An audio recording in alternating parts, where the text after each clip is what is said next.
that there is a relationship between a nexus and a nexus. A nexus and a nexus. Yeah, so I have a relationship with the table that is at the level of being a nexus. A society, by the way, is a nexus in which the parts of the nexus are so closely in tune with each other that they move through time and space in a very harmonic mode. So a society really has a beginning and an end, and it's people are societies. It's where there's sort of a difference between people and the complexities of what people or a dog or a mushroom can do, and what a I don't know. Then what something. It's not so much a difference in what things are. It's that when we understand a society, it's looking at the complexity of what the relationships are between all of those different relationships going on. So a society has a lot of different kinds of relationships going on in that time and space that are related. So we're going to look at what it is for two societies or two nexuses to see how they're in relationship. Because in addition to being related at this level where we're all interrelated by taking the universe into each becoming, we also have relationships here, right, that are different than as people. We have relationships that are different than taking the whole universe in, and different from this mode. Even though this could describe really well our creative process, our actual being in the world with each other and with objects, enduring objects, is something different. And so Whitehead is going to use a chair to talk about this. And at the bottom, about half of the way through that paragraph on page 62 that starts the bare mathematical potentialities. What page? On page 62, like about 10 sentences from the from the bottom.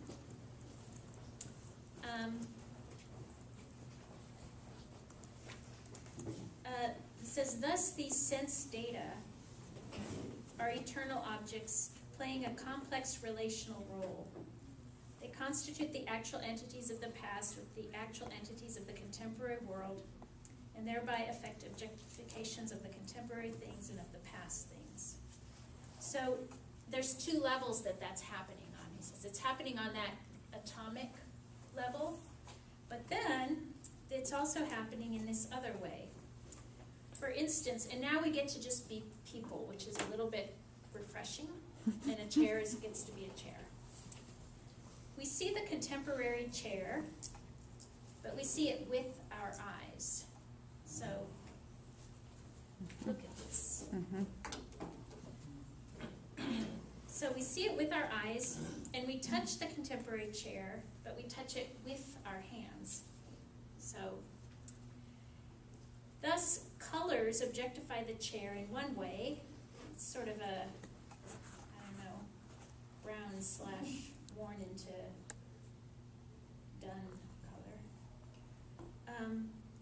And objectify the eyes in another way, as elements in the experience of the subject.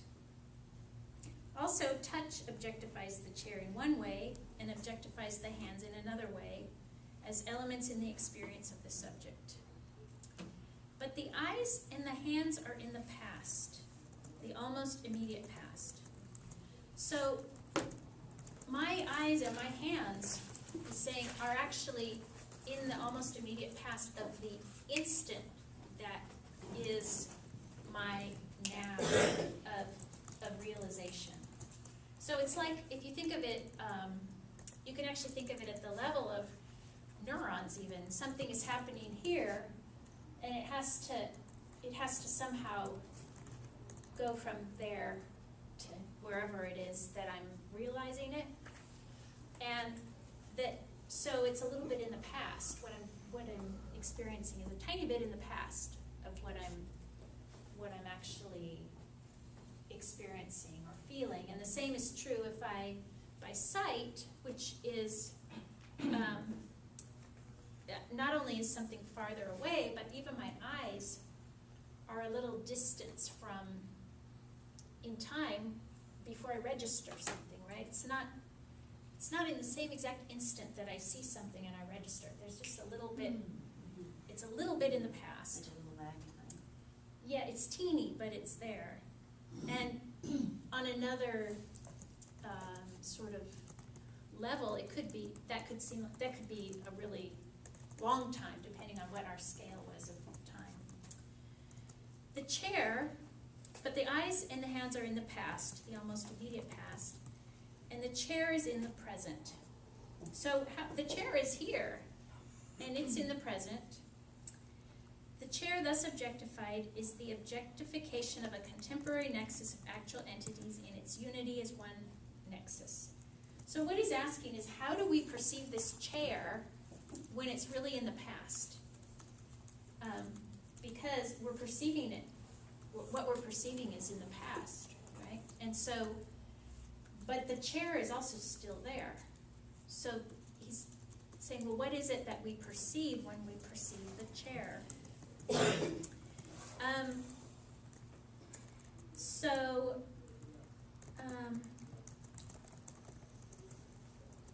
So an abstraction a little bit down is made from the multiplicity of members and from all the components in their formal constitutions, except the occupation of this region. We'll deal with that in a second. This prehension, in the particular example considered, will be termed the prehension of a chair image. So the chair image is what we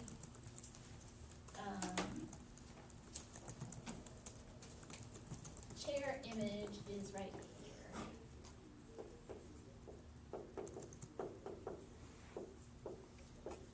And that's what we're receiving.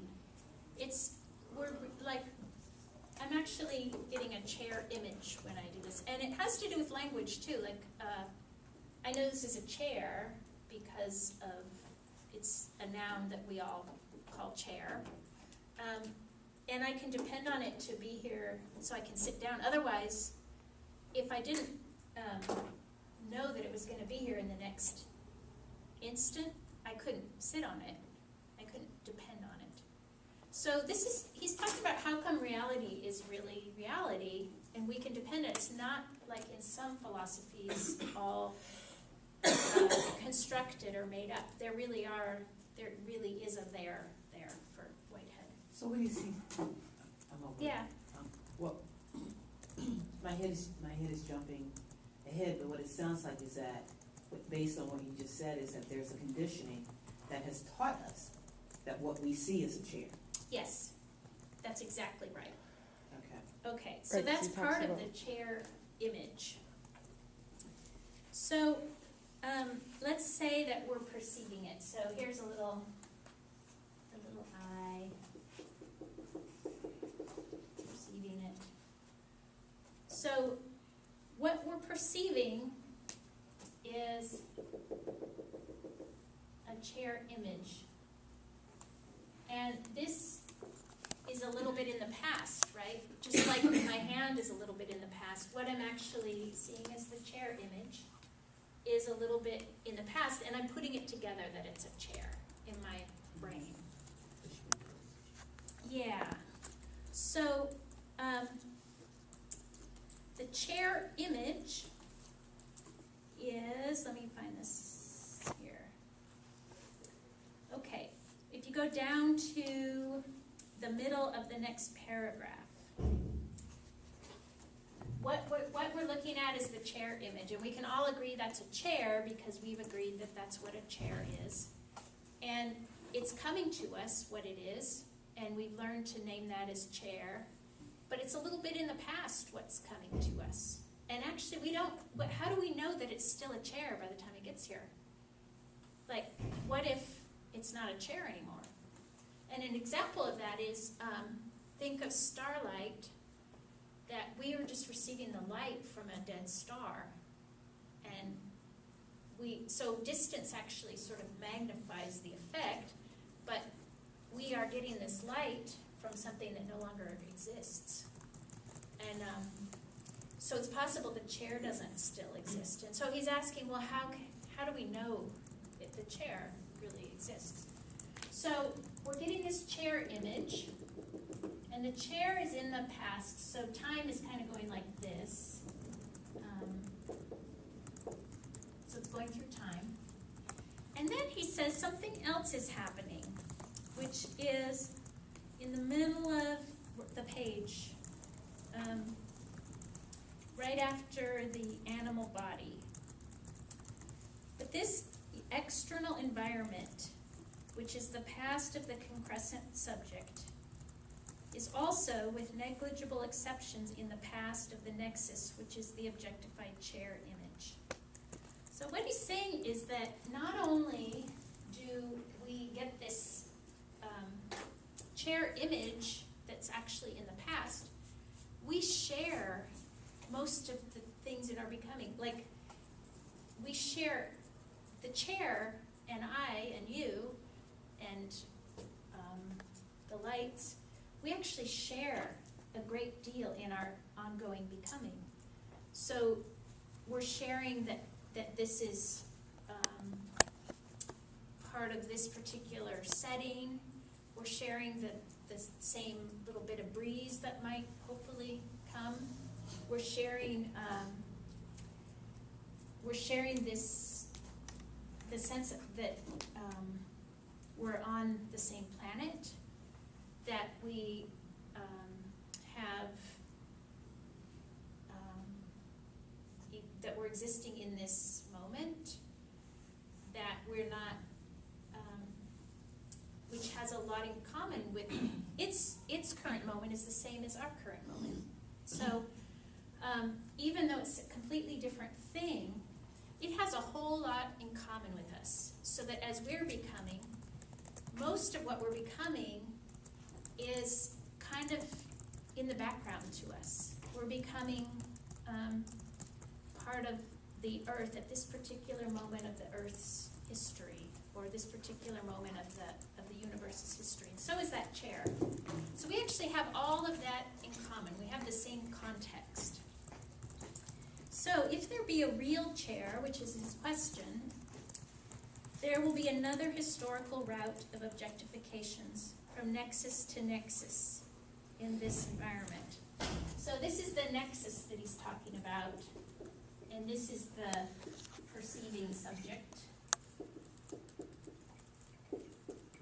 And he's saying, in addition to that, I'm seeing this and I'm seeing, but it's in the past by the time it gets here, the chair is also becoming through the same amount of time. So he calls this the historic route of the chair.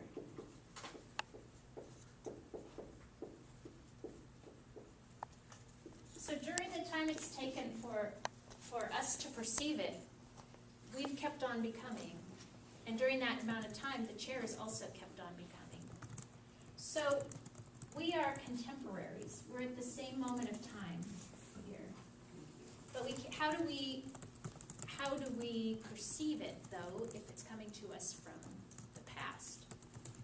And so he says, if you keep going right after that, also the historical route, which is the chair as we just, in the chair that's come to us but's in the past, plus the chair that's kept becoming the chair, will lead up to the nexus, which is the chair image.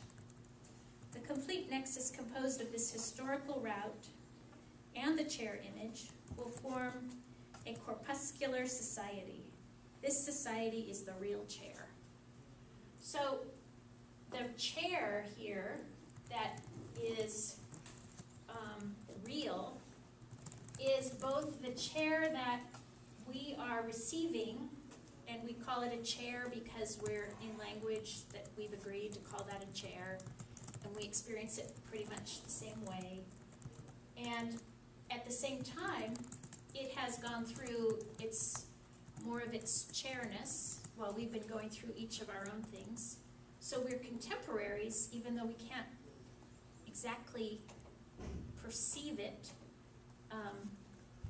completely because it's in the past by the time it gets here. But we can know there's a real chair if we put together both that there's a chair image and that the chair has its own ongoing becoming. So that's how we can tell each other are real, because even though by the time, if I have my skin up against another person's skin, even that close, by the time I feel it, that person is a little bit in the past. And that could be very sad, which would mean that you never really get to feel another person in the present moment. But he's saying in addition to the past that we're receiving of that person, there's also the knowledge that that person is still becoming while we're still becoming at the very same time. And that we have a lot in common because we're becoming in the very same context. And what's pouring into us is the same world, really. Are we influencing each other? You're influencing each other, but we are only by The content. only from the past. As you enter me and I enter you, as where our skin is, that's the past. That's the occasion. Yeah, that's the occasions, exactly. But the other thing that we know as human beings is that you are continuing to become at the same time I'm continuing to become. During that tiny lag time of perceiving each other, we're both still becoming, and we're doing it in the same world and in very close proximity. So we're actually bringing in so much of the same world at those moments. You're terming it know and knowledge. It almost seems to be like a trust. I trust that it's true. I trust that it's happening. I trust it will happen. Or that it Well, did. it isn't trust, except for it's more than that. He's claiming that there is a real, we can call each other real. And we can do it because we have the image of each other coming in that we call, like, you're a Bob, and a very particular person. And so you're entering into all of us. Mm-hmm. And so the image of you is coming, which is what we have. We have what you have offered us. And what we've learned is you. And that's coming, but you're a little bit in the past of when we're all receiving you. But at the very same time, we are all becoming in the same little fraction of time. We are keeping on becoming just as you're keeping on becoming. So that there's this shared little piece of time. So if this is a person, two people are perceiving each other, and that's in the past, but at the very same time, they are becoming in the same time that it takes to perceive each other. So these things are coming in at the same time, and that's how we know that there's actually a reality. And the way that we feel that we can trust that another entity or another nexus is becoming at the same time as us is because we have a way of feeling our world feeling our world outside of what we label it. So presentational immediacy is the chair image. And presentational immediacy is what we immediately say, that's a chair. And it came to us because we learned that's a chair in picture books. As a child, all those different ways, we learned that that's what chairs are. And that's the first thing that that comes to us, it seems like. But he's saying something else comes to us, which is that we are feeling our environment as we become, right? Becoming is a feeling and bringing in of the entire environment. Well, that chair is feeling and bringing in the entire environment too. So if we want to know the chair, not as a chair, but as something outside of that label in that category, we look to the ways that we are very subtly prehending the same world as that chair. Feeling, prehending. Feeling, yep. And that is called causal efficacy. And what causal efficacy is the feeling of feeling. So the presentational immediacy we have is kind of like the label for what something is. The fixed thing that this nexus is. And that's part of how we perceive. And but we also perceive by feeling that we're feeling the same thing. So we can actually feel our world, and we have the knowledge that we are feeling a lot of the same world when we're gathered here. We might be feeling it very differently, but most of it is the same because we're breathing, we are affected by the same gravity. All sorts of things are happening. So for human beings, this becomes really important that it's partly an act of imagination to let go of seeing each other. We talked about categories last time or the time before. It's partly an act of imagination to let go of seeing each other, even as the category of Burke. But to realize that we are becoming in the same ethos, so that we can actually feel the feeling of becoming. And whatever the other is also feeling the feeling of becoming. And so what we have in common is that we're feeling the feeling of becoming in a very similar set of moments or occasions. And so we're gonna do something that makes this a little bit more, I don't know, just a different way of approaching it. And I just want to point to you a little bit more. Okay, on page 65 is where he first uses the word presentational immediacy. Presentational immediacy is the way that we take in the chair image. It's our habit, actually, of seeing and perceiving the world. And it's where language happens. It's where we think we know people. And there is this other way that we have at the same time of perceiving, which is causal efficacy, which is feeling that we are becoming at the same world.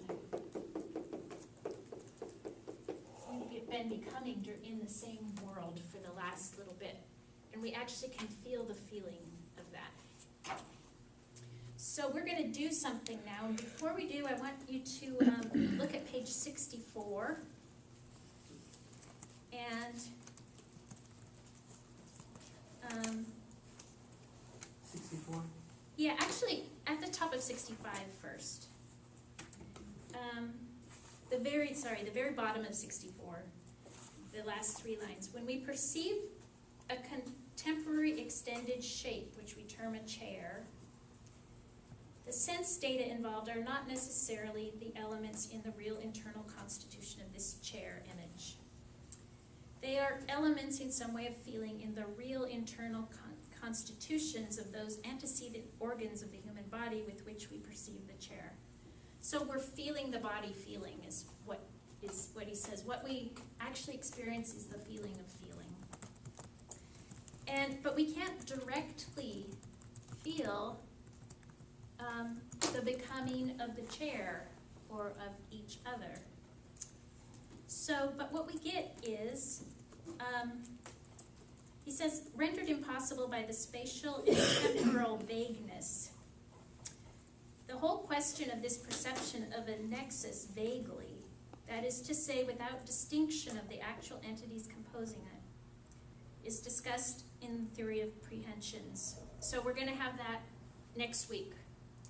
But right now, what's really important to sort of pay attention to is one of the modes of perception is to talk about a chair image, or each other by name, or each other by category, or what we've learned to immediately,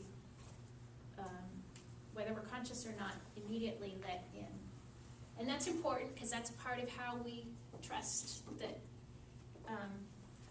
we agree, I guess, what the chair is. But we also have this other way of perception that we don't pay attention to very much, but is perhaps by far more important if we're talking about a becoming that is based on feeling. And that is that causal efficacy. We have this vague feeling of becoming. We have this vague feeling of feeling. And I think it's hard to imagine it, except for some, like French feminists talk about it in terms of like what an infant experiences. In some ways, is before there's language, there's this set of feelings of feeling that are vague and undifferentiated, perhaps. And so we're going to have a little experience of feeling the feeling. And so we're going to go outside, but before we go, there's going to be a writing time right after we get back. And so have everything ready to write when you come back. We're not going to be saying a word. It's going to be silent. So have your pen there, and I'm going to lock the door so that your stuff is safe. And so is your pen or whatever it is ready for when you come and sit Should down? we write by hand or can we type? You can do however you want. Yeah, just have it be ready. Okay. So